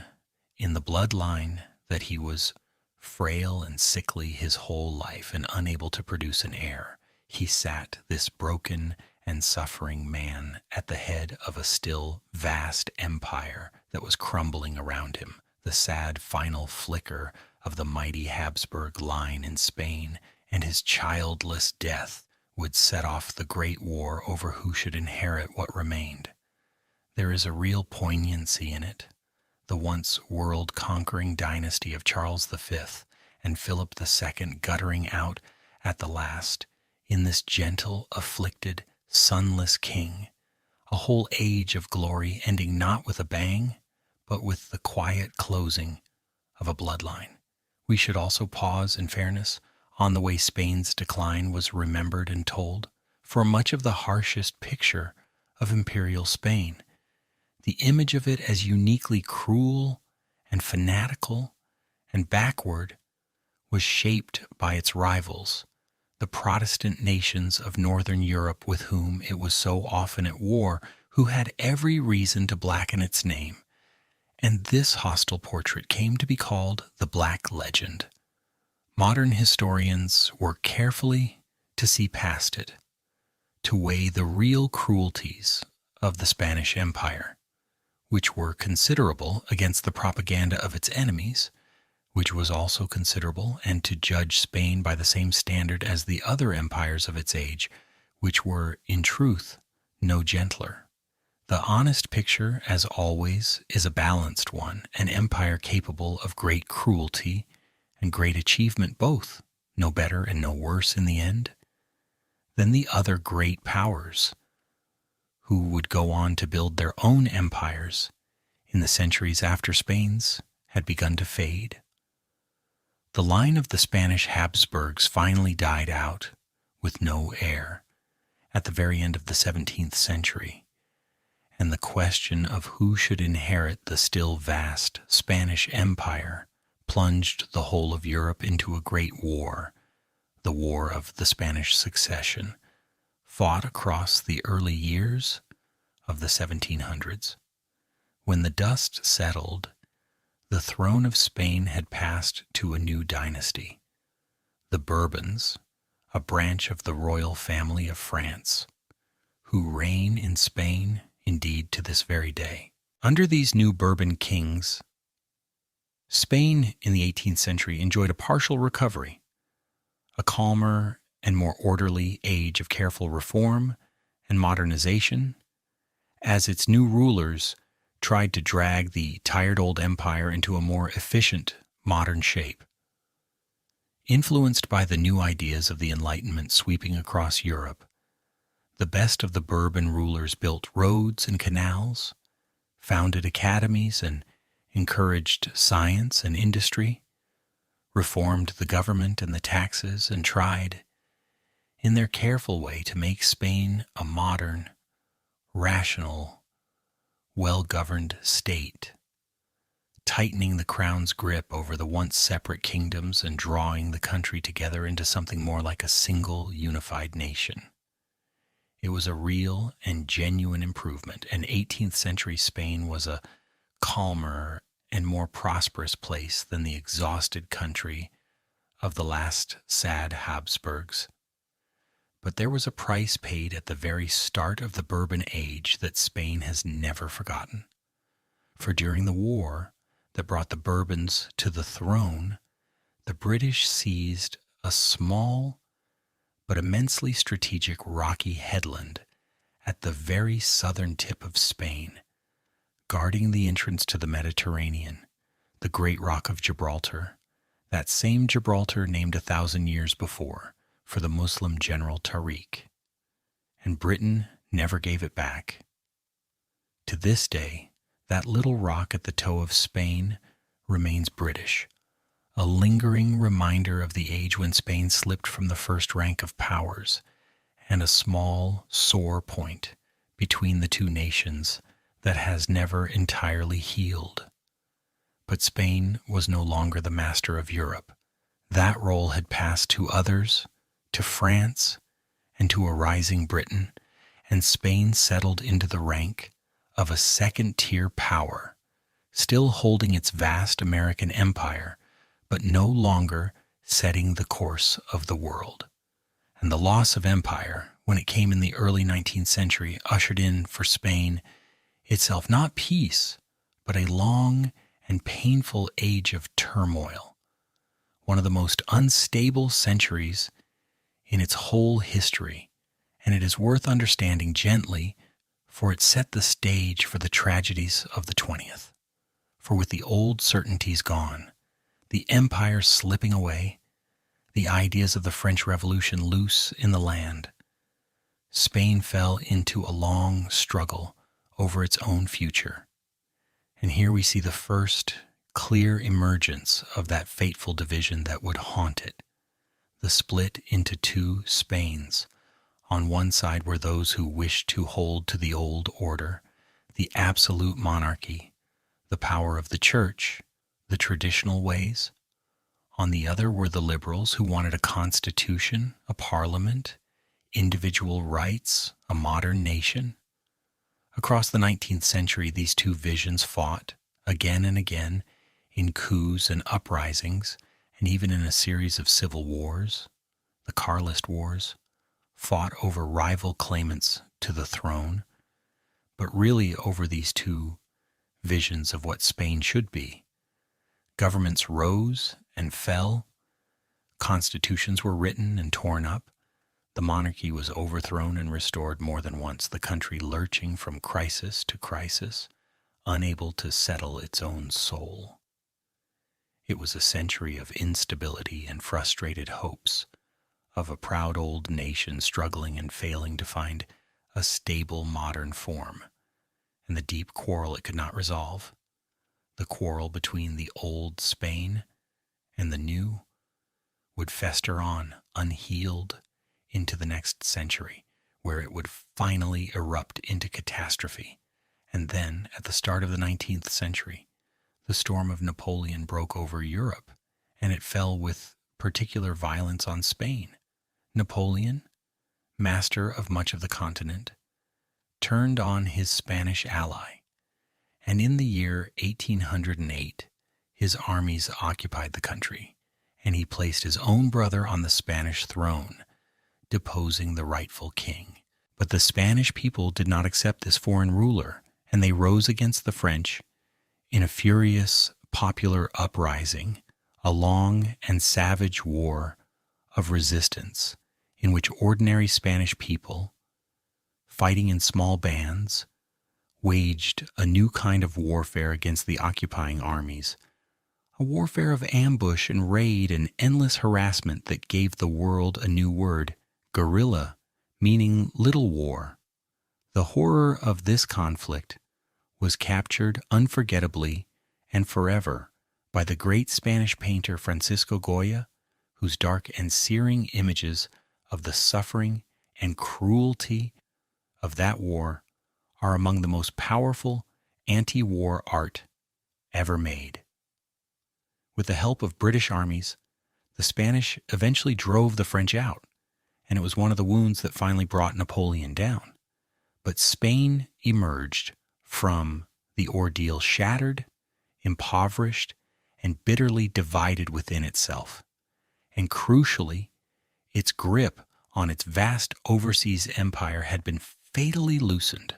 For while Spain itself was consumed by the fight against Napoleon, its American colonies, cut off from the mother country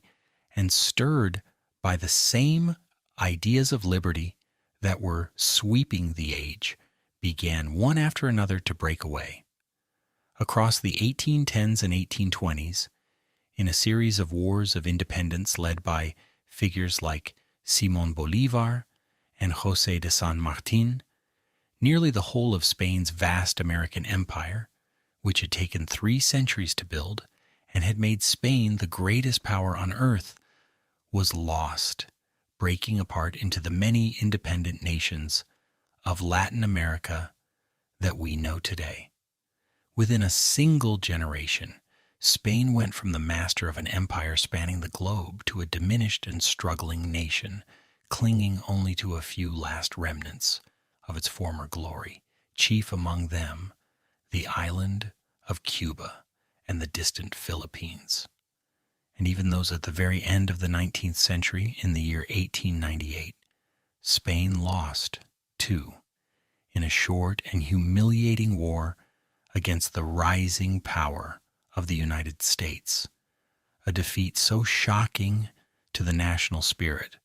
that the Spanish remember that year simply as the disaster, and with it the great empire that had begun in 1492, the first empire on which the sun never set, came at last, after 400 years, to its complete and final end. The Spain that entered the 20th century, then, was a nation in a long crisis of the soul, a proud old country trying to come to terms with the loss of its greatness and to find its place in the modern world, and deeply, painfully divided about what kind of country it should become. On one side stood the forces of the old Spain, the monarchy, the Catholic Church, the army, the great landowners who wished to hold to the traditions and hierarchies of the past. On the other stood the forces of a new Spain, the liberals and republicans and workers and the poor of the landless countryside who longed for reform, for land, for democracy, for a modern and more equal society. These two Spains, the old and the new, had been pulling against each other all through the turbulent 19th century, and in the 20th they finally tragically tore the country apart. In the year 1931, the monarchy fell peacefully, and Spain became a republic, the Second Republic, which set about a sweeping program of reform. These were years, too, of a brilliant flowering of Spanish culture, sometimes called a second golden age or a silver age, of art and poetry. For the same decades that led toward the Civil War also produced some of the most dazzling creative talent Spain had known since its imperial heyday. The poet and playwright Federico Garcia Lorca, whose verses and plays capture the passion and the darkness of the Spanish soul, and the filmmaker Luis Buñuel, and the painter Salvador Dali, and a whole generation of gifted writers and artists. It was as though the country, on the very edge of tearing itself apart, blazed up one last time in a burst of creative genius. And the tragedy of the coming war can be felt in hindsight in the fate of Lorca himself, who was killed in its very first weeks, one of countless voices, great and humble, silenced in the catastrophe, a poet lost to the madness of the two Spains. But that lay just ahead. For now, in the hopeful early years of the Republic, it seemed for a moment that Spain might at last become the modern, free, creative nation so many had dreamed of. But the reforms enraged the old order, and the pace of change frightened many, and the country grew ever more polarized and violent, the two Spains drawing further and further apart, until, in the year 1936, a group of army generals launched a military uprising against the elected Republican government, and Spain plunged into one of the most terrible civil wars of the 20th century. The Spanish Civil War,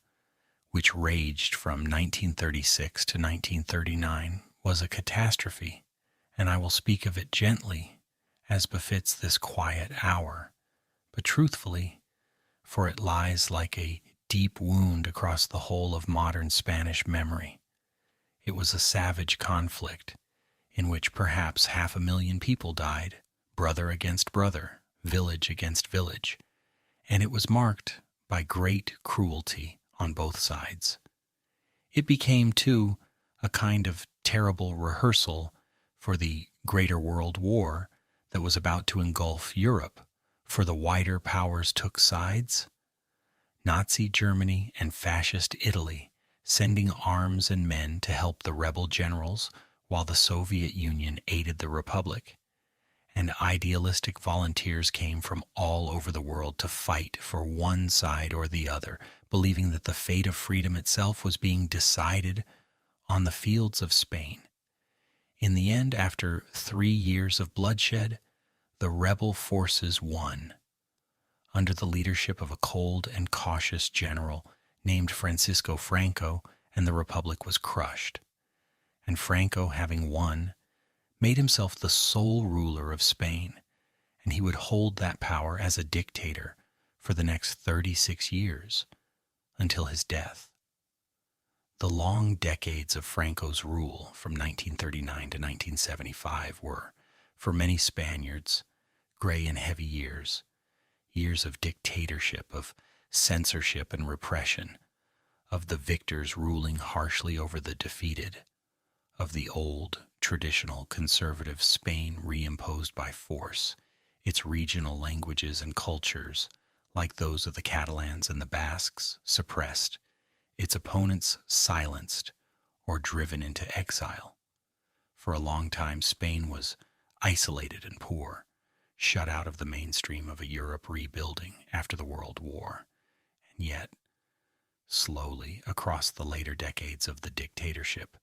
the country began to change beneath the surface, its economy at last modernizing and growing, tourists beginning to flock to its sunny beaches, a new generation growing up who had not lived through the war and who longed to join the free and prosperous democracies of the rest of Western Europe. And so, when the old dictator finally died, in the year 1975, Spain stood at a crossroads, and it faced the future in a way that surprised the whole world. and that stands as one of the most hopeful chapters in its entire long history. For instead of falling back into the old bitter division, into a renewed war between the two Spains, the country chose, with remarkable wisdom and restraint, the path of peaceful reconciliation. Franco had arranged for the monarchy to be restored after his death, and the young king who came to the throne, Juan Carlos, rather than preserving the dictatorship as many expected, used his position to guide the country carefully and courageously toward democracy. Old enemies from the right and the left sat down together and agreed to build a new, free, democratic Spain and to draw, as far as they could, a line under the hatreds of the past. A new democratic constitution was adopted in 1978. The suppressed regional languages and identities were restored and given a place. The young democracy faced one last great test in the year 1981, when a group of armed officers, longing for the old dictatorship, stormed into the parliament and tried to seize power in a coup, holding the whole government at gunpoint. And for a few tense hours, it seemed that Spain might slide back into its old nightmare. But the coup failed, in no small part because the king went on television in his uniform in the middle of the night and firmly declared his support for the Constitution and democracy, and the soldiers, without the king behind them, lost their nerve and gave up. It was the moment the new democracy proved it would hold that Spain had truly turned the page on its long century of coups and civil wars, and it has remained ever since a stable and free democracy. The old ghosts of the two Spains laid at last, if not entirely to rest, then at least to a lasting and peaceful truce. And Spain, after so many centuries of glory and decline and division and dictatorship, remade itself swiftly and peacefully into a modern, democratic European nation. This peaceful passage from dictatorship to democracy, achieved without another descent into civil war, is remembered as the transition, and it is rightly regarded as one of the great political achievements of modern times. An old and wounded nation choosing, at last, reconciliation over revenge. And the Spain that emerged from that transition flourished, becoming one of the free, prosperous modern nations of Europe, joining the European community in 1986, throwing open its doors to the world, its cities and its beaches and its ancient monuments, drawing travelers from every corner of the earth. Its culture, its food, its music, its art, once again admired everywhere. And what a culture it is, this rich modern flowering of that long, layered history. There is the music and dance of flamenco, born in the south, in Andalusia, out of the mingling of the region's many peoples, the Roma, the Moors, the Jews, the Spanish, a passionate art of clapping hands and stamping feet and mournful soaring song, and the cry of the guitar, one of the most intense and beautiful of all the world's musical traditions, and unmistakably Andalusian, growing from the same sunlit southern soil that once held Cordoba and Granada. There is the art. For modern Spain gave the world some of the greatest artists of the 20th century, Pablo Picasso, who remade the whole of modern painting, and Salvador Dalí with his dreamlike, uncanny visions. And in the city of Barcelona, the architect Antoni Gaudí, whose strange, organic, dreamlike buildings, above all his great unfinished church rising like a forest of stone, are unlike anything else on earth. There is the food and the way of life, the small plates of tapas shared among friends in a crowded bar, the long, late, sociable meals, the afternoon rest in the heat of the day, the deep Spanish gift for enjoying the company of others, and the pleasures of the table. That same warm, communal, unhurried spirit that runs all the way back through the courtyards of Cordoba to the villages of ancient Iberia. And there is football, which the Spanish love with a fierce and joyful passion. Its great clubs, among the most famous in the world, its rivalries carrying sometimes the deep old echoes of the rivalries between the regions themselves. Modern Spain, for all that it is a country like any other, with its ordinary troubles and cares, remains one of the most vivid and beloved cultures on earth, its passion and its warmth and its beauty flowing, in the end, from those thousands of years of layered history baked into the sunlit land. The old wounds did not vanish entirely, for the tensions between the regions and the center, the memory of the Civil War, the passions of Spanish life remain very much alive,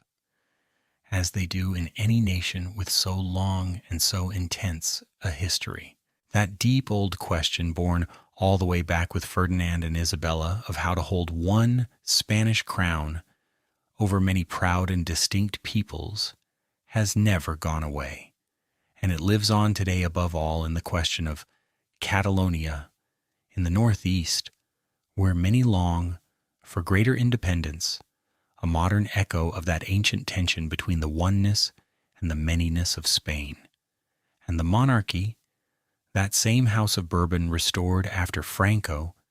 carries on, having weathered its own troubles, the old King Juan Carlos, hero of the transition, eventually stepping aside in favor of his son, so that a Bourbon still sits,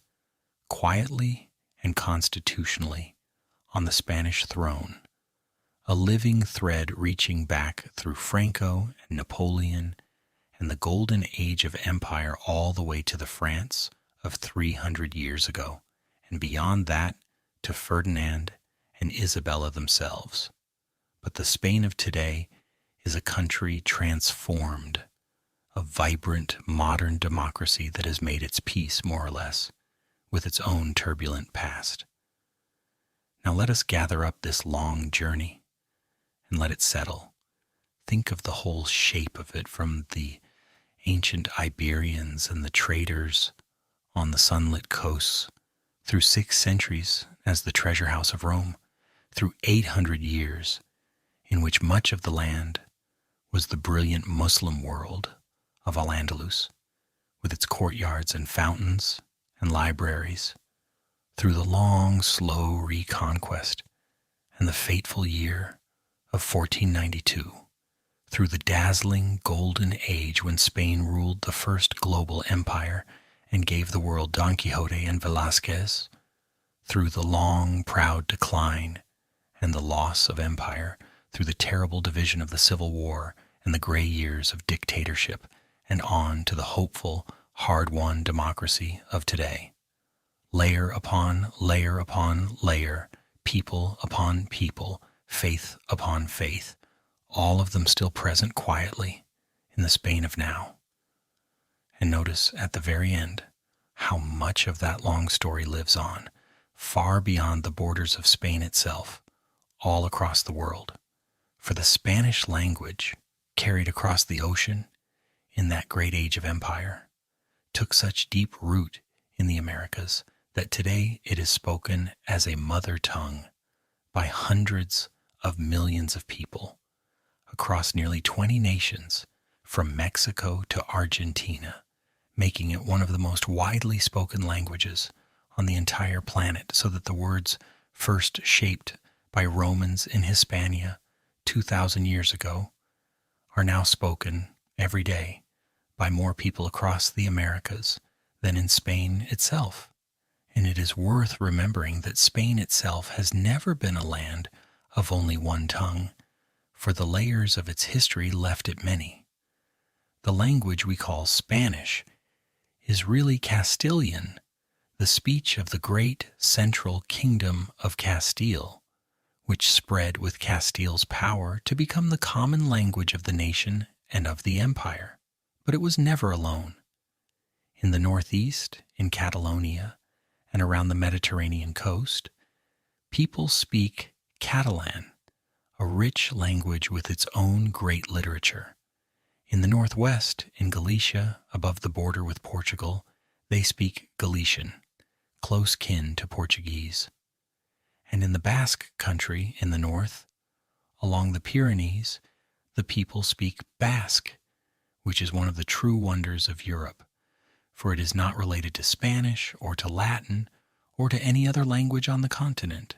a language of unknown and ancient origin, spoken in those mountains since before the Romans came, before the Celts,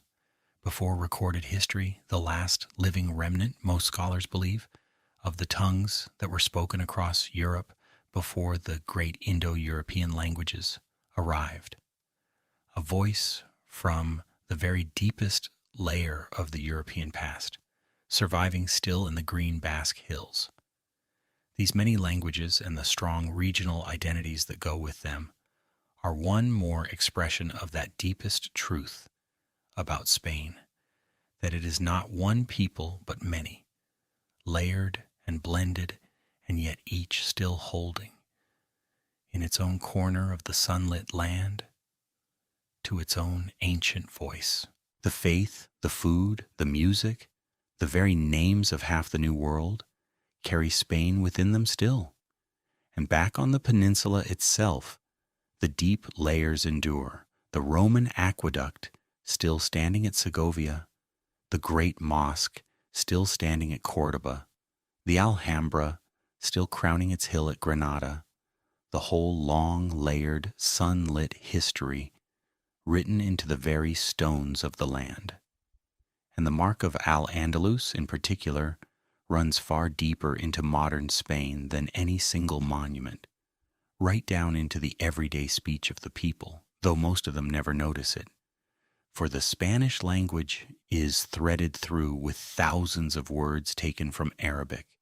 from the 8th centuries when Arabic was the language of learning and power across much of the peninsula. Words for so many ordinary things, for the neighborhood, for the mayor, for cotton and sugar and rice and oranges and olives, for the very common Spanish exclamation of hope, which comes from the Arabic meaning God willing. The names of countless Spanish rivers and towns and regions are Arabic in origin, the very name of the southern region, Andalusia, echoing Al-Andalus itself. When a Spaniard today walks through the white towns of the south with their flowered courtyards and their fountains, or eats the food, or speaks the language, or looks up at the tower of a church that was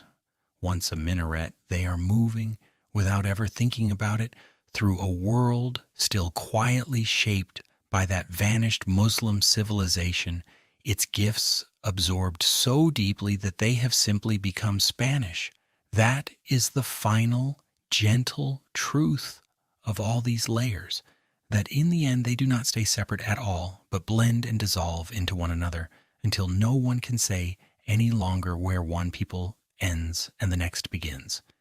And there is only Spain, warm and whole and sunlit, holding all of them within it. Spain rose and fell, as all nations do, but what it made in its long centuries at the crossroads of the world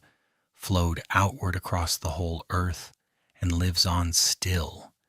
in the speech and the faith and the memory of a great part of humanity. And now there is nothing more you need to do with any of it. You do not need to hold the kings or the caliphs or the dates. Let them drift down and settle, the way the warm dust of a Spanish afternoon settles slowly through a shaft of golden light in a quiet, shuttered room, sinking gently out of sight, leaving the air calm and still. Let yourself grow heavier now, wherever you are lying. Feel the weight of your body against the bed, the warmth of the covers, the quiet of the room around you.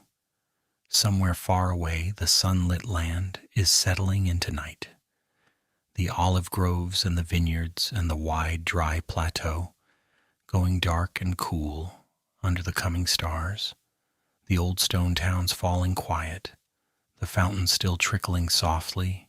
in the shadowed courtyards, the Alhambra silent on its hill above the sleeping city, all the countless people of this long story, the Iberians and the Romans, the Muslims of Cordoba and the Jews of the Golden Age, the conquistadors and the poets, the ordinary men and women who lived and worked and loved across all those sunlit centuries, every one of them, at the end of the day, lay down to rest just as you are doing now. A little warmth, a safe place to lie, the quiet gift of sleep. That is all any of them ever truly wanted. And it is all you need now. So let the rest of the world drift away. There is nothing left to do tonight, and nowhere you need to be, and nothing you need to carry. The long story will keep itself. The fountains will keep their soft trickling in the dark. The old stones will keep their patient watch, and the warm southern night will settle gently over the sleeping land and over you the way it always has. And you can let go now and sleep.